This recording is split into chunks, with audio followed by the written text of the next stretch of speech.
안녕하세요. 오늘 우리가 함께 파헤쳐볼 이야기는요. 한국 역사상 가장 유명하면서도 또 가장 깊은 울림을 주는 이야기 중 하나입니다. 바로 세조대왕과 문소보살의 이야기인데요. 그 속으로 한번 들어가 보시죠. 자, 이 이야기의 핵심, 바로 이 질문에서 시작합니다. 피로 건좌에 오른 무자비한 왕이 과연 구원을 받을 수 있었을까? 어떻게 그게 가능했을까요? 이 극명한 대조, 바로 여기서부터 오늘 우리의 탐구가 시작됩니다. 자, 먼저 이야기의 주인공인 세조, 그가 겪었던 끔찍한 고통부터 시작해 볼게요. 그의 통치 말년을 완전히 뒤덮어버렸던 그 지독한 괴로움에 대한 이야기입니다. 세조가 어떤 인물이었는지 먼저 알아야겠죠?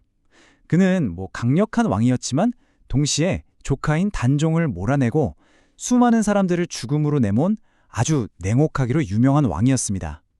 이 배경이 그의 훗날 고통을 훨씬 더 극적으로 만들어주죠. 그런데 그런 절대 권력자를 꼼짝 못하게 만든 게 바로 이 불치병이었습니다.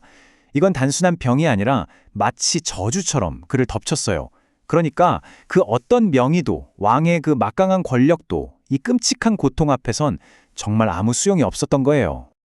그렇다면 이 끔찍한 병은 도대체 어디서 온 걸까요? 이야기는 여기서 아주 중요한 불교적인 개념을 하나 끌어옵니다. 바로 첫 번째 핵심 개념이죠. 바로 인과응보라는 건데요. 우리가 흔히 업보라고도 하죠. 이 관점에서 보면 세조의 고통이 그냥 운이 나빠서 생긴 게 아니라는 겁니다.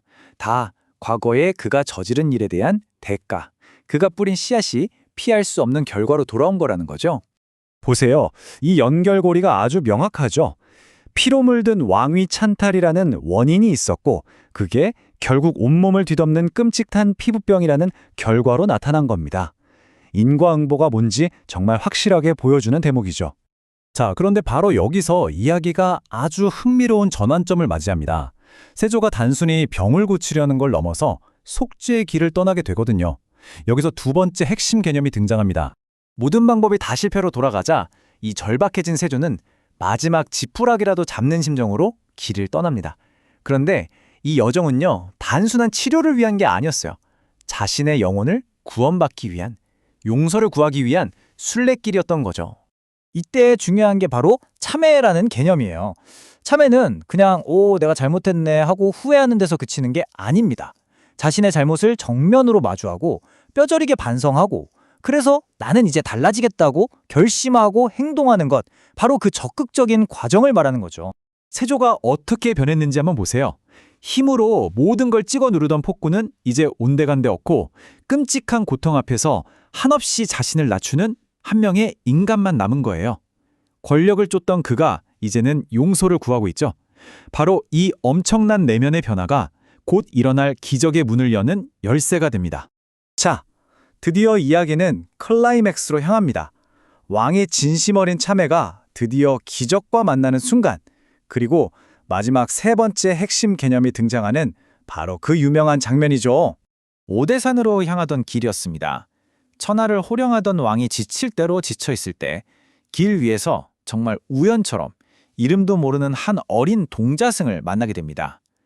기적이란 건 항상 이렇게 예상치 못한 모습으로 찾아오는 법이죠. 그리고 이 지친 왕이 이 어린 아이에게 뭐라고 부탁하는지 아세요? 왕의 등을 씻겨주시오. 이 한마디에 모든 게 담겨 있어요. 자신의 신분, 권위, 자존심 다 내려놓고 가장 아픈 상처를 드러내면서 도움을 청하는 그 완전한 겸손한 말이에요. 그러자 정말 믿을 수 없는 일이 벌어집니다. 동자승이 등을 씻어주는 그 순간 세조를 그토록 괴롭히던 종기와 상처가 거짓말처럼 정말 기적처럼 깨끗하게 사라져버린 거예요. 이게 끝이 아닙니다. 동자승이 놀라운 말을 해요.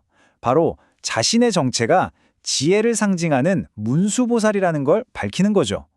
그러니까 이 만남은 우연이 아니었던 거예요. 세조의 진심을 시험하고 그를 구원하기 위해 신성한 존재가 직접 모습을 드러낸 거였습니다. 이게 바로 세 번째 개념 가피입니다. 쉽게 말해 신성한 존재가 베푸는 자비로운 은총 같은 거예요. 세조의 진심 어린 참회라는 인간적인 노력에 부처의 자비로운 힘이 응답해서 그를 완전히 치유해 준 거죠. 인간의 노력과 신의 은혜가 만나는 바로 그 지점이라고 할 수 있겠네요. 자, 그럼 이 아주 오래된 이야기가 21세기를 살아가는 우리에게는 과연 어떤 의미가 있을까요? 세조의 이야기가 남긴 교훈들을 한번 정리해 보겠습니다. 결국 세조의 이야기는 이 세 가지, 인과응보, 참회, 가피가 어떻게 서로 맞물려 돌아가는지를 보여주는 아주 강력한 우화예요. 보세요. 자신의 악행이 고통을 낳았고 이게 바로 인과응보. 그 고통 속에서 진심으로 뉘우치고 변화하려고 노력하자. 이게 참회. 마침내 구원의 은총이 내려왔다. 이것이 가피. 이 모든 과정이 하나로 연결되어 있는 거죠. 그래서 이 이야기가 단순히 한 왕의 옛날 이야기로 끝나지 않는 겁니다. 이건 한 인간이, 아니 우리 모두가 고통과 성찰을 통해서 얼마나 근본적으로 변화할 수 있는지 그 무한한 잠재력에 대해 말해주고 있기 때문이죠. 자, 마지막으로 이 질문을 한번 던져봅니다. 이 오래된 이야기는 오늘을 사는 우리에게 용서와 구원에 대해 뭐라고 말하고 있을까요? 우리는 과거의 실수를 어떻게 대해야 하고 또 어떤 진정한 변화를 통해서 스스로를 구원할 수 있을까요? 어쩌면 그 해답은 우리 각자의 마음속에 이미 있는지도 모르겠습니다.